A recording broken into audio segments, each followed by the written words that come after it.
નમસ્કાર, આપ જોઈ રહ્યા છો સ્પાર્ક ટુડે ન્યૂઝ. ભારત વૈશ્વિક પ્લાસ્ટિક વેપારમાં નિર્ણાયક છલાંગ લગાવવા માટે તૈયાર છે. Make in India, make for the વર્લ્ડના વિઝન હેઠળ ઓલ ઇન્ડિયા પ્લાસ્ટિક મેન્યુફેક્ચર્સ એસોસિએશને આગામી 3 વર્ષમાં પ્લાસ્ટિક ફિનિશ્ડ પ્રોડક્ટ્સની નિકાસ 4 ગણી વધારવા માટે એક મહત્વાકાંક્ષી વ્યૂહરચના જાહેર કરી છે.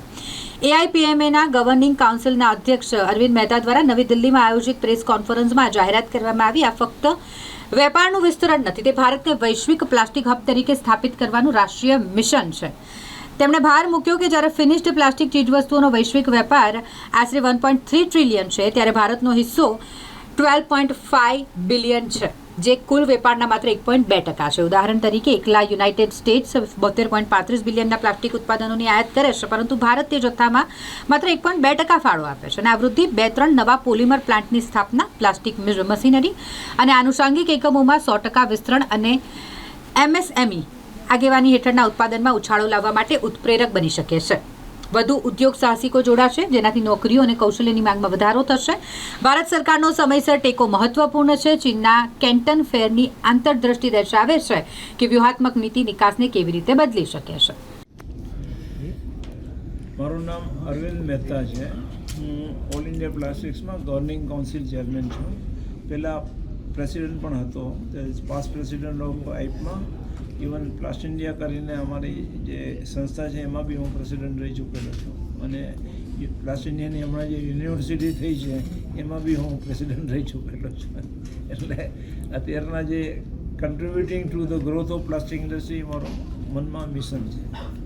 પણ ઘણીવાર ગવર્મેન્ટે અમુક માઇક્રામાં પ્લાસ્ટિક બેન કરેલા છે, બરાબર છે, જેને લઈને આપની શું પ્રતિક્રિયા છે?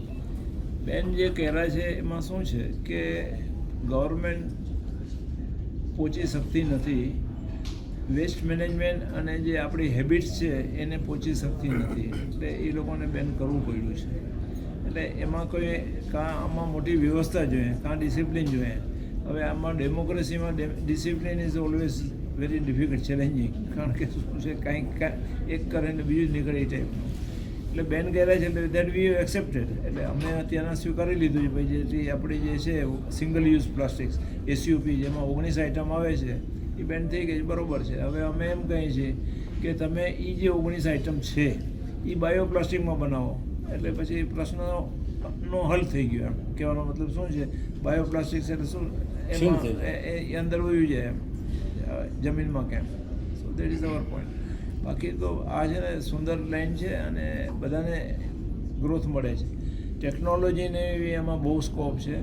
અમે અત્યારના જે એક ખાલી હું તમને કહું, જરા વધારે કહું, ટેકનોલોજી સેન્ટર અમે ઊભું કરેલું છે અત્યારના ત્યાં મુંબઈમાં.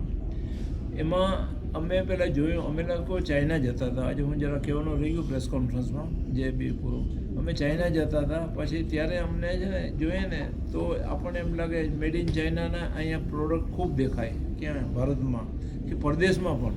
તો અમને લોકોને બહુ તકલીફ પડતી હતી કે ભાઈ આ બધું શું છે કરીને. ને એના માટે અમારી કમિટીએ મેરેથોન ચર્ચા કરી અને અલ્ટિમેટલી એમ થયું કે આપણો જે ગેપ છે એ ટેકનોલોજી ગેપ છે, ટેકનોલોજીનો ગેપ છે, અને એ ટેકનોલોજી ગેપ આપણે ઓછો કરવો જોઈએ. એટલે એ બાને આપણે આ ટેકનોલોજીની આપણે સ્થાપના કરી, ટેકનોલોજી સેન્ટરની. ને એમાં અમે 3D પ્રિન્ટિંગ અને એ બધા જે છે આપણે કહે ને સિમેન્સના કોર્સ કર્યા, બીજા કોર્સ કર્યા, ત્રીજા. Okay, all India plastic manufacturer association એ પ્લાસ્ટિક વર્લ્ડ કરીને એક્સપો એટલે કે એક્ઝિબિશન આવવાનું છે 23rd to 25th of March 2026 at Jio centre. એમાં લગભગ ઇન્ડિયાના એક્સપોર્ટર આવશે, જે એક્સપોર્ટ કરવા માગે છે એના સ્ટોલ હશે. અને we are inviting the potentials બાયર. એ લોકોનું ક્રેડેન્શિયલ્સ જોઈને એને અમે ઇન્વાઇટ કરશું, એને અમે હોટલનું સ્ટે આપશું, એને અમે ટિકિટ આપશું. એ બધા બેનિફિટ આપી બાયરને માટે આપણે જેમ દુલ્હા આવે એને બોલાવશું, પણ બધું તહેકીકાત કરીને કે જેથી કરીને ત્યાં આવે ને આપણને એક્સપોર્ટ માટેનો બિઝનેસ મળે. તેમાં લગભગ 20 થી 25 કન્ટ્રીના શોર્ટ લિસ્ટેડ કરેલા એ પ્રોસેસ ચાલુ છે. અમારા મુકેશભાઈ પટની કરી રહ્યા છે. અને એ ફાઇનલ થયા પછી એને અમે ઇન્વાઇટ કરશું. અને એ લોકોનો ટ્રેક રેકોર્ડ છે, they are the importers from India or other countries. તો એને આપણે ઇન્ડિયામાંથી મેક્સિમમ પ્રોડક્ટ પ્લાસ્ટિક ફિનિશ આપણે એક્સપોર્ટ કરી શકીએ. That is the main purpose. આ એક્સપો કયા ઠેકાણે થવાનું છે ને એનો સમયગાળો શું રહેશે? એ સવારના લગભગ 10 વાગ્યાથી શરૂ કરીને સાંજના 6 સુધીનો રહેશે. અને એ જે છે એ જીઓ કન્વેન્શન સેન્ટર કરીને વર્લ્ડ ક્લાસ સેન્ટર છે બોમ્બે BKC, ત્યાં થશે. અને એમાં અત્યારથી ઘણા બુકિંગ બી આવી ગયા છે.